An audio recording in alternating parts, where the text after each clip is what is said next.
In that very case, that is true. But the thing is, if you're doing something that's unique, for example, if someone sees my stuff and they can't say that's exactly Kyokushin, that's exactly BJJ, that is exactly Goju, I'm like, because it's not. It's Shishiru. It's my art.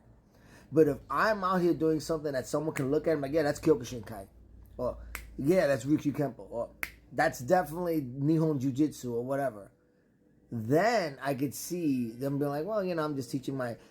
But every technique I do, there's a variation. There's a different flow. There's a different tempo. There's a different flavor to it because it's mine. But if I'm moving, like there's a specific ugoki to every art, right? So if I'm moving exactly like a Shotokan guy, like, oh yeah, he does Shotokan. He does Kyokushin. He does Sanukisru. You can pinpoint it from somebody's movement.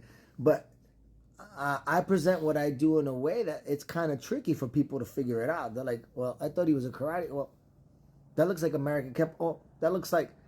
They can't figure it out, and that's the point. I feel like if it has its own flavor and its own identity, then it should have its own name because it's different. It's not the same. Too many people are offshooting.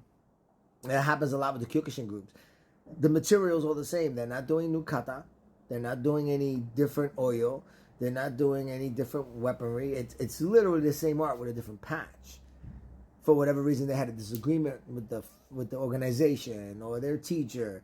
That's not a reason to call yourself something different. But if you're doing something, I'm not teaching Goju-Ryu. I'm not. I have elements of Goju in what I do, but I'm not teaching Goju. I'm not teaching Kyokushin. I have elements of it. You understand what I'm saying? So because my art is different, I believe it should have a different name.